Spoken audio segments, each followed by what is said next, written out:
नमस्कार, मी लतिका।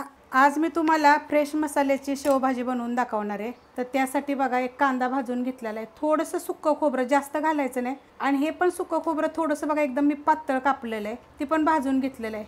1 चमचा मगज घेतलेला आहे आणि 4 काजू घेतलेले आहेत। आता ह्या दोन्हीतलं बघा, काजू नसले तरी चालतील, मगज नुसता असेल तरी चालेल, मगज नसेल तरी चालेल, 4 काजू तरी पाहिजेत तुम्हाला।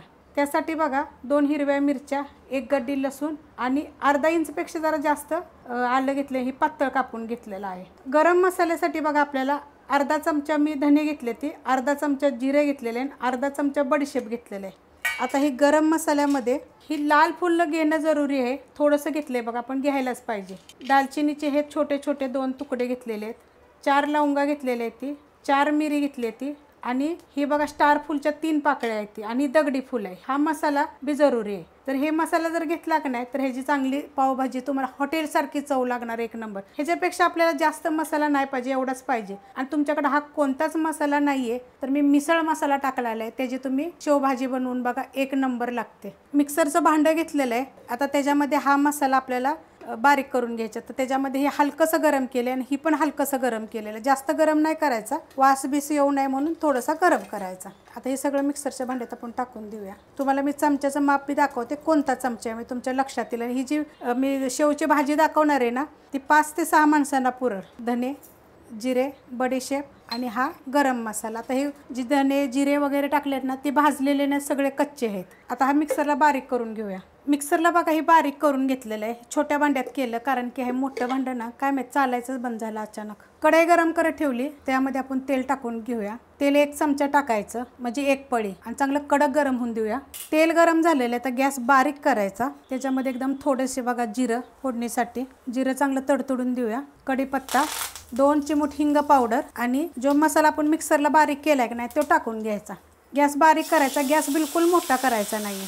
आता हे आपण मिनिटभर परतून घेऊया, 1 ते 2 मिनिट बघा ही बारीक गॅसवर मी परतून घेतलेलं आहे। जास्त काय परतायची गरज नाही, कारण ह्यातलं आपण सगळं भाजून घेतलेलं होतं, कांदा वगैरे खोबरं, त्यामुळे जास्त भाजायचं नाही। असं थोडंसं तेल सुटलं की बास करायचं। त्याच्यामध्ये थोडीशी हळद टाकायची आणि परतून घेऊया। हळद टाकल्यानंतर बघा थोडंसं हलकंसं परतून घेतलेलं आहे, जास्त काय परतायची गरज नाही। त्याच्यामध्ये 1 मोठ्या आकाराचं टमाटर बघा एकदम बारीक कापून घ्यायचं, मिक्सरला बारीक करायचं नाही, असं कापून जर घेतलं का नाही मग त्याची चव छान लागते। आता ही पण थोडासा गॅस वाढवते, कारण हे सगळं बारीक गॅसवर केलं होतं, मीडियम गॅस केलाय। आता हे मिनिटभर फक्त परतायचं। टमाटर काय आपलं बारीक केले त्यामुळे लय सॉफ्ट झाले बघा। टमाटर टाकल्यानंतर बघा मी हलवून घेतलेलं आहे चांगलं, बघा एकदम मस्त असे झालेलं आहे। फ्रेश मसाल्याची फ्रेश शेवभाजी तुम्हाला एकदम ही हॉटेल सारखी लागणार, तुम्ही करून बघा। आता ह्याच्यामध्ये नुसती मिरची पावडर आहे, 1.5 चमचा टाकलेली आहे। जर तुम्ही कुणी माझा मिसळ मसाला बनवला असेल का नाही तर त्याच्यामध्ये फक्त तुम्हाला तिखटानुसार मिरची पावडर थोडीशी टाकायची, बाकी काही टाकायची गरज नाही। त्यात तुम्ही भरपूर अशा रेसिपी बनवू शकता, त्याच्यामध्ये तुम्ही शेवभाजी पण 1 नंबर लागेल, बनवून बघा।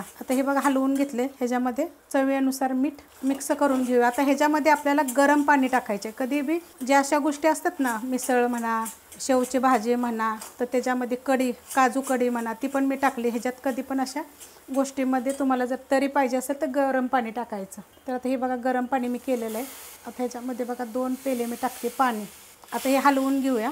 आता हे उकळून देऊया चांगलं, आपण उकळलेलं आहे बघा। ह्याच्यामध्ये आपण कोथिंबीर टाकून घेऊया। वाटणामध्ये कोथिंबीर वाटू नका, त्यापेक्षा अशी जर वर्ण टाकली ना तर त्याची चव अशी चांगली येते बघा। आता ही जरा थोडंसं उकळून देऊया, आणि एवढा पातळ झालाय बघा। आता ही जर चांगलं उकळलं नाही तर अजून थोडंसं घट्ट होईल, आणि मग आपल्याला ह्याच्यामध्ये शेव टाकून खायचे। आता हे मी थोडंसं उकळून देते। कोथिंबीर टाकल्यानंतर बघा मी उकळून घेतलेलं आहे, किती मस्त अशी बघा तरी पण आलेली आहे। आता आपण कसं खायचं मी तुम्हाला दाखवते।